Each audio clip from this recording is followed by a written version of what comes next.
As a talk show host, I wouldn't anticipate you riding around town wanting to contribute to other talk shows, but is that what happened last night?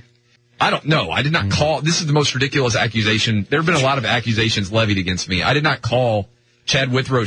I see Chad Withrow when I leave the station every day. Have you found out whether or not who I'm supposedly sounds like me? JT, you have the call, right?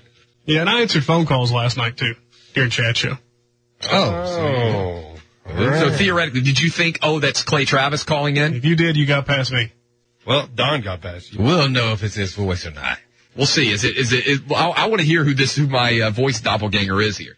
All right. Did Clay call in? I got an email from a guy that, John in Green Hills that insists that Clay called in to Chad Withrow's show last night.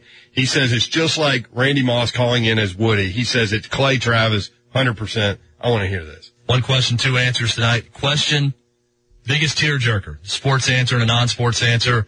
I threw out there, I'm a bit of a crier, a little bit emotional when watching movies. First time I can remember crying in front of other guys and being chastised for it was the movie Forrest Gump. And we have Forrest down on line 6. Forrest, how's it going? Is this Chad Withrow?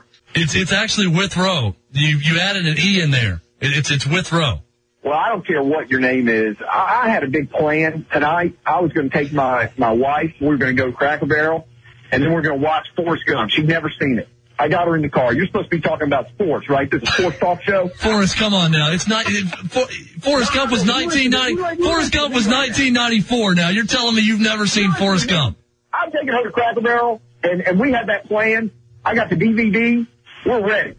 We're going to sit down, have a romantic dinner. First off, Cracker Barrel is an excellent idea. I absolutely recommend Cracker Barrel or Waffle House for anyone. You just don't go good food, you Withrow. And the reality is, there's supposed to be a little bit of spoiler alert. We're riding in the car. I think you're going to talk about the Threads. And I find out Jenny died. That's heartbreaking. You want to know heartbreaking. I'll talk to you later, Withrow. Forrest was upset. Actually sounded a little like Derek Dooley upset. Somebody thinks that I called in. I'm crying because that actually is a really funny call. That guy sounded like Clay. I don't know. You don't think so? Somebody thinks that, JT, you think that I called in as Forrest to a show? I'm on for 3 hours. And then I was so taken by what Chad said that I had to call in and talk to him about Forrest Gump. It sounds a lot like you. You think that's me? Maybe it was. So you're trying to say that he was trying to pick his voice as home? Like, I don't see you going home and pick it. I think the call out, because I wasn't recording the show, I had to go back and get it off the skimmer, if you will. I think that was at about 6:29. So you obviously have been home for 15, 20 minutes. I don't see you picking up the phone at home. You think that you think that on Valentine's Day, I did 3 hours of sports talk radio and then went home and called in pretending to be somebody else. Here's how we test it. Say Withrow. Withrow. I could buy it. Now, maybe it was Randy Moss. That might have been. I mean, Randy Moss is doing the YouTube. I mean, the Ustream or whatever that thing's called. If Don hates cell phones, he's flipping out right now over the Ustream.